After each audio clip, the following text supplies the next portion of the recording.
আজি এখন আমি নতুন ভিডিঅ' লৈ আহিছো। আপোনালোকে চৰকাৰী চিলাই মেচিন কেনেকৈ এপ্লাই কৰিব ইয়াৰ সম্পূৰ্ণ প্ৰচেছ আমি এইটো ভিডিঅ'ত আলোচনা কৰিম।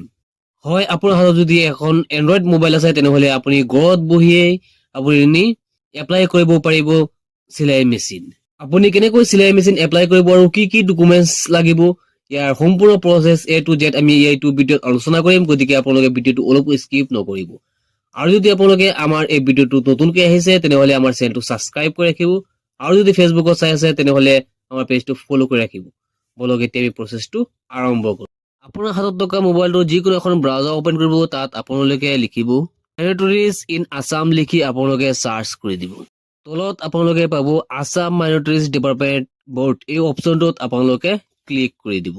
তাৰ পাছতে নেক্সট পেজ ওলাই আহিব, ইয়াত আপোনালোকে পাব গভৰ্ণমেণ্ট অফ আছাম, এইটো পেজ আপোনালোকে স্ক্ৰল ডাউন কৰি অলপ তললৈ আহিব। তলত আপোনালোকে পাব এপ্লিকেশ্যন ফৰ দ্য UPHC, এইটোত আপোনালোকে ক্লিক কৰি দিব। এপ্লিকেশ্যন ফৰ দ্য UPHC অপশ্যনটোত আপোনালোকে ক্লিক কৰি দিব। আকৌ এই পেজটো আহিব, ইয়াত আপোনালোকে তলত পাব এপ্লাই হেয়াৰ, এই অপশ্যনটোত আপোনালোকে ক্লিক কৰি দিব। এপ্লাই হেয়াৰ অপশ্যনটোত অলপ লৰিবলৈ নেক্সট এটা পেজ ওলাই আহিব। ইয়াত আপোনালোকে পাব একেবাৰে তলত আপোনালোকে ডাউন কৰি তললৈ আহিব। ইয়াত আপোনালোকে একেবাৰে তলত পাব কেণ্ডিডেট ফ্ৰম ফিল আপ, এই অপশ্যনটোত আপোনালোকে ক্লিক কৰি দিব। কেণ্ডিডেট ফ্ৰম ফিল আপ অপশ্যনটোত ক্লিক কৰি দিব। এক নম্বৰত আপোনালোকে পাব কোৰ্চ ইনফৰমেশ্যন, বাকচটোৰ ভিতৰত আপোনালোকে পাব চিলেক্ট কোৰ্চ, এই অপশ্যনটোত আপোনালোকে ক্লিক কৰি দিব। ইয়াত আপোনালোকে তিনিটা অপশ্যন পাব, মাজত এটা পাব 2 নম্বৰত ডিষ্ট্ৰিবিউশ্যন অফ চুইং মেচিন, এই অপশ্যনটোত আপোনালোকে ক্লিক কৰি দিব।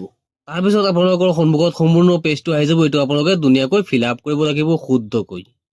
এক নম্বৰত আপোনালোকে পাব কোৰ্চ ইনফৰমেশ্যনত ডিষ্ট্ৰিবিউশ্যন অফ চুইং মেচিনটো দি আছে, তাত আপোনালোকে একো কৰিব নালাগে। 2 নম্বৰ অপশ্যনটোত আপোনালোকে আহি যাব। 2 নম্বৰত আপোনালোকে পাব কেণ্ডিডেট নেম, কেণ্ডিডেট নেম অপশ্যনটোত আপোনালোকে যিজনে এপ্লাই কৰিব সেইজনৰ নামটো লিখি দিব। তাৰপাছত আপোনালোকে ফাদাৰ বা গাৰ্জেন নেমটো পাব, সেইটো আপোনালোকে লিখি দিব। তাৰপিছত আপোনালোকে মোবাইল নম্বৰ এটা দি দিব। চিলেক্ট ছেক্স, ইয়াত যদি আপোনালোকে ক্লিক কৰে আপোনালোকে ইয়াত মেল ফিমেল পাব, আপোনালোকে যিটো হয় সেইটো দি দিব। তাৰপিছত ভিলেজ টাউন পাব, এইটো আপোনালোকে লিখি দিব। তাৰপিছত আপুনি পোষ্ট অফিচ নামটো লিখি দিব। তাৰপিছত আপোনালোকে পাই যাব পুলিচ ষ্টেচনটো আপোনালোকে দি দিব। তাৰপিছত আপোনালোকে চিলেক্ট ষ্টেটত অকে কৰি আপোনালোকে আছামটো দি দিব।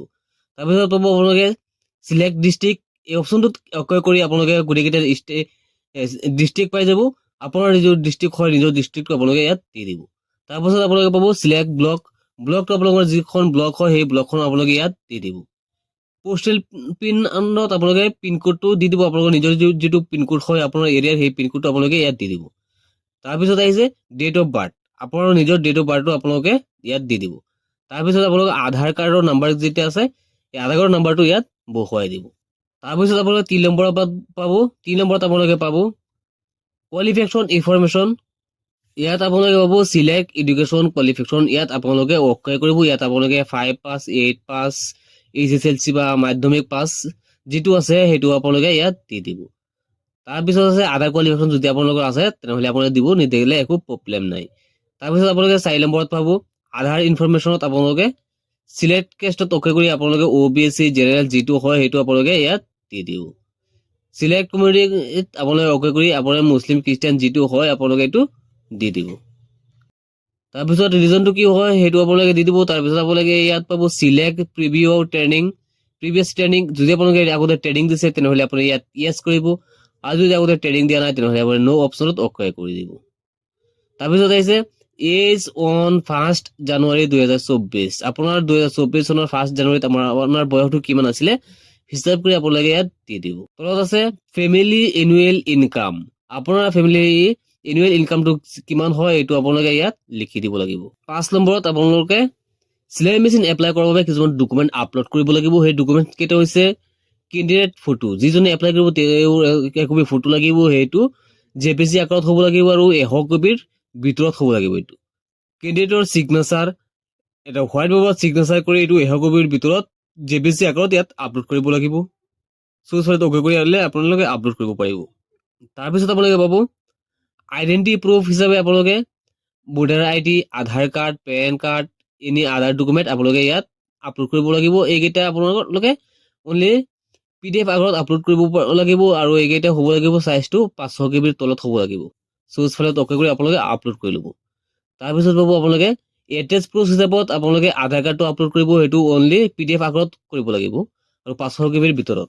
স্কুল চাৰ্টিফিকেট এখন আপলোড কৰিব লাগিব, সেইটো PDF আকাৰত 500 GB ভিতৰত। কমিউনিটি চাৰ্টিফিকেট এখন আপলোড কৰিব লাগিব, সেইটো 500 GB ভিতৰত হ'ব লাগিব। তাৰপিছত আপোনালোকে BPL চাৰ্টিফিকেটখন আপলোড কৰিব। তাৰপিছত আপোনালোকে ইনকাম চাৰ্টিফিকেট এখন আপলোড কৰিব। এজ প্ৰুফ হিচাপে আপোনালোকে এডমিট কাৰ্ড, SSLC বা আদাৰ্ছ যিকোনো এখন চাৰ্টিফিকেট আপলোড কৰিব পাৰিব। এই গোটেইখিনি ধুনীয়াকৈ ফিল আপ কৰাৰ পিছত আপোনালোকে একেবাৰে তলত আহি পাব ছাবমিট অপশ্যন। এই ছাবমিট অপশ্যনটোত আপোনালোকে ক্লিক কৰাৰ লগে আপোনাৰ ফৰ্মটো ছাবমিট হৈ যাব। এনেকৈ আপোনালোকে অতি সহজতে এই ফৰ্মখন ইয়াত ছাবমিট কৰিব পাৰিব আৰু আপোনালোকে চিলাই মেচিনৰ বাবে এপ্লাই কৰিবও পাৰিব। আশা কৰোঁ আপোনালোকে এই ফৰ্মটো কেনেকৈ ফিল আপ কৰিব ইয়াৰ সম্পূৰ্ণ আপোনালোকে বুজি পাইছে আৰু নিজে এইটো ফিল আপ কৰি ছাবমিট কৰিব পাৰিব। আজিৰ ভিডিঅ' এইখিনি আছিলে, আপোনালোকক মাত্ৰ বুজাই দিয়াটো আপোনালোকে কেনেকৈ ফিল আপ কৰিব। লগ হ'ব নেক্সট ভিডিঅ'ত। জয় আই অসম।